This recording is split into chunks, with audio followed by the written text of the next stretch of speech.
زیادہ تر وہ لوگ موت سے ڈرتے ہیں جن کے پاس سہولیات زیادہ ہے، زندگی آسودہ ہے، جنہوں نے بہت ساری آسانیاں اپنے ڈرائنگ روم میں جمع کر لی ہیں، بہت اپنے ماحول کو انہوں نے آرام دہ کر لیا ہے، وہ موت سے بہت زیادہ خوف کھاتے ہیں، وہ ڈرتے ہیں۔ موت کا ڈر انسان کو بزدل بنا دیتا ہے۔ ایک دفعہ بھی زندگی میں کلمہ حق نہیں کہہ سکتا بندہ، وہ کچھ لمحوں کے لیے بھی احقاق حق کے لیے کھڑا نہیں ہو پاتا۔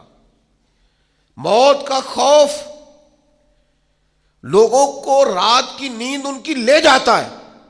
موت کا ڈر وہ اس طرح سے انسان کے گرد شور کرتا ہے جیسے کوئی سانپ پھنکار رہا ہو۔ موت جن لوگوں کے قریب آ جاتی ہے وہ بزدل ہو جاتے ہیں۔ وہ صرف سانپوں سے نہیں ڈرتے، رسیوں سے بھی ڈرتے پھرتے۔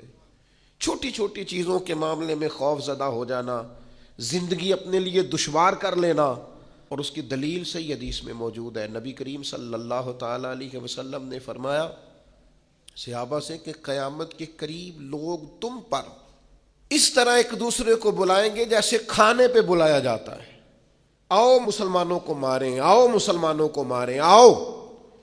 لوگ دعوت دیں گے مسلمانوں کے قتل عام پر۔ تو چونکہ صحابہ جذبہ جہاد سے معمور لوگ تھے، ان کے اندر تو ہر وقت ولولہ رہتا تھا، وہ تو شہادت کی آرزوئیں لیے کبھی بدر میں، کبھی احد میں، کبھی خندق میں، کبھی حنین میں، ہر جگہ وہ تیار بیٹھے رہتے تھے۔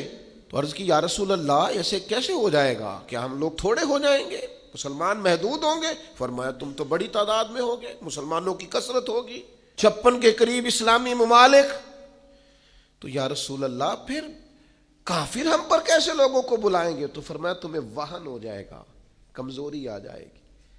یا رسول اللہ وہ کیسے آتی ہے؟ فرمایا جب دنیا سے پیار ہو جائے اور موت کو بندہ ناپسند کرنے لگے، اسے موت سے کراہت آئے، وہ ڈرے کہیں مر نہ جاؤں، کہیں موت نہ آ جائے۔ جو ڈر ڈر کر مریں گے مر وہ بھی جائیں گے، اور جو مولا علی شیر خدا کی طرح میدان میں تلوار لگنے پر کہیں گے شہادت کے وقت کہ فزت برب الکعبہ، لو بھی کعبے کے رب کی قسم علی کامیاب ہو گیا ہے، وہ چلے تو وہ بھی جائیں گے، رخصت تو وہ بھی ہو جائیں گے۔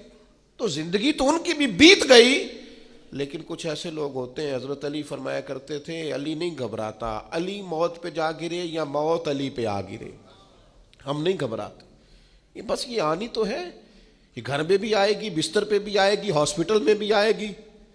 تو کیا شان ہے کہ حسین ابن علی کا سر کٹ بھی گیا ہے پھر بھی سب سے اونچا ہی نظر آتا ہے۔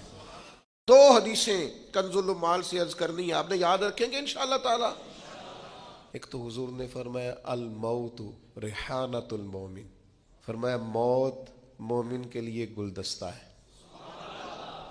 اور دوسرا فرمایا الموت تحفۃ المومن، موت مومن کے لیے تحفہ ہے۔